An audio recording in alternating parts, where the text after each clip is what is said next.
Right now, we're following more breaking news out of Grand Blanc Township in Michigan, where 4 people were killed Sunday in a church attack. Police are swarming a vehicle that just drove through a barricade. I want to go live right now to CNN's Lee Waldman. She's on the scene for us. What do you know, Lee? What is happening? Well, just shortly after we spoke to you moments ago, we looked and we saw officers running from what appears to be the command center here, running towards the barricade that's in place there. And you can see that red vehicle that they're still inspecting. We can see it appears to be FBI agents there. We've seen state police who was there, and we heard officers talking. They said that the man drove through a barricade and there was a gun in the front seat of that car. Now, we have colleagues who are at a different angle. They got some video as well, and from their video, it appears that this is some kind of a long gun in the front seat of that vehicle. Now, officers, again, overhearing what they were talking about, they said that they have that man in custody. We believe he is in that police vehicle that's right besides that red vehicle there that you can see officers still focusing on there. Now, we did some brief research before talking to you, Wolf, and we know that Michigan does have an open carry law here. You still are required to have a background check in order to purchase a weapon. To have concealed carry, you have to have a specialized license for that.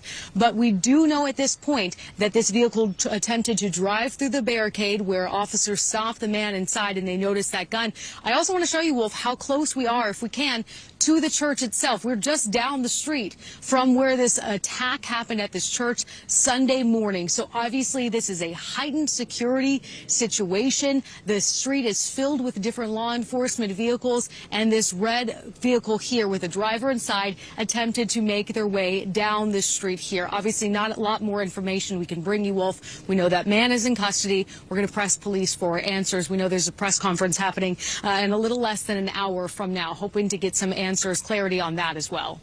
Do we know when that red vehicle went through that barricade if anyone was injured in the process? At this point, Wolf, no, we're not hearing any injuries. We didn't see EMS rushing to the scene here. What we saw was a group of officers, some running from down the street, others running from what appears to be this command center here. You can see large tractor trailers in place, officers going in and out of that building there, using it as a station point here to conduct their investigation. We just saw those officers running down the street, so we started to run too, trying to get the latest information to bring to all of you. The situation much calmer now than it was even just 10 minutes ago. All right, Lee Waldman, thank you very much for that update. Stay safe over there. We'll be in close touch with you. I want to get some perspective right now, some law enforcement perspective from Jason Armstrong, I should say. He's a former police chief of Ferguson, Missouri. He understands what's going on. Thanks very much for joining us. What do you make of this driver that officers just took into custody at the police barricade with some sort of weapon in the front seat? Whenever we have a critical incident like what we experienced yesterday, one of our biggest fears in law enforcement is that somebody is going to be inspired to copycat or do something that is similar to get a similar response and reaction from the community. And so when I hear about this vehicle coming through the barricade, 2 things come to mind. One, was it a barricade where all traffic was stopped from entering that area, or was it a controlled access point where they were allowing some individuals to come in that may live in the area or have a valid reason for needing to enter that area? And so if it was somebody who was just trying to drive around a barricade that no vehicles were supposed to be allowed in, that sends the signal that this could be somebody that is looking to copycat and to do another incident like what we saw yesterday. It also could be somebody who was in that area for a valid reason, but because law enforcement is going to be on such high alert, worried about a similar incident or a copycat, that if they saw that weapon inside the vehicle, that's going to trigger a very heavy response from law enforcement in that area. I know, Jason, you're not involved in this investigation, but what will federal and local authorities, for that matter, be focusing in on? Anytime we see one of these catastrophes happen in our communities, the number one thing that we're trying to find out, and we know that the community wants these same answers, is why did this happen?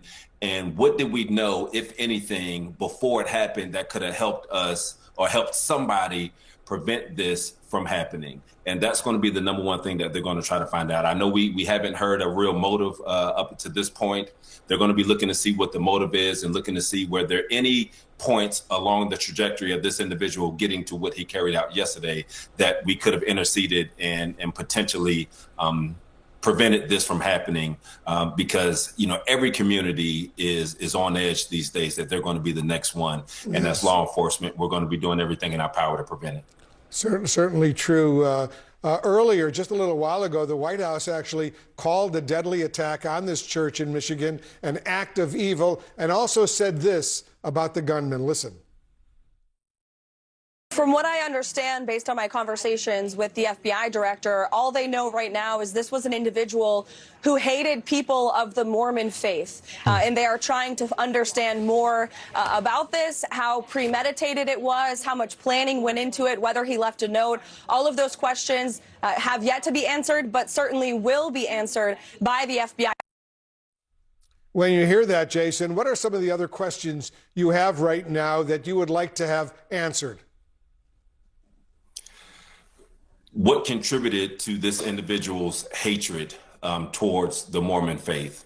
And what can we learn from this situation where we see, people take to social media and just some of the rhetoric that we see going on in the country right now, where we're living in a time where divisiveness seems to be people's automatic default, and the things that they're talking about, to see what we can do to strategize better as law enforcement, how we can help educate the public and the community of ways that they can help us try to combat some of these ills that we're seeing, because we know, the weapons are out in distribution. And so the weapons are out on the streets. If somebody wants to do something like this, typically they're going to have access and the means to be able to get their hands on a weapon to carry it out. And so it has to be a collective response, law enforcement and people in the community looking for ways that we can combat this.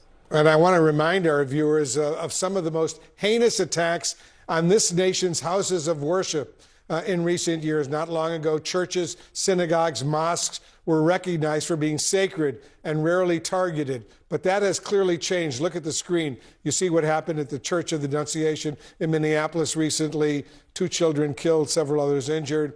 And you go back in October of 2018, the Tree of Life Synagogue in Pittsburgh, 11 Jews fatally shot by a white supremacist as these Jews were praying on a Saturday morning. And there have been other incidents along those lines. What does all that say to you?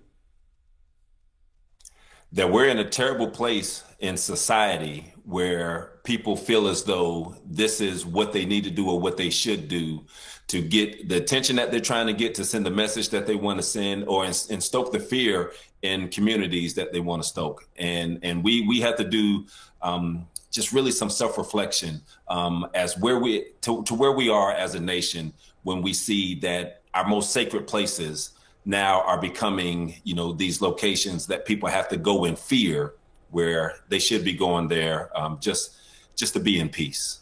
Do churches, synagogues, and mosques across the country now, Jason, need to beef up security?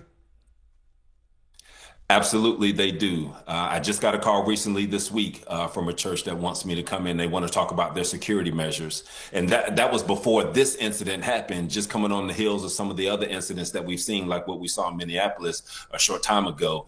And so that's one of the things that we're encouraging, all of these houses of faith that we now see are a target for individuals who want to carry out this type of activity. They all need to be on alert, and they all need to be implementing safety plans to make sure that they're doing everything in their power to protect the people that are coming there. Yeah, it's awful to think about what's happening in our country right now. All right, Jason Armstrong, thank you very much for your expertise.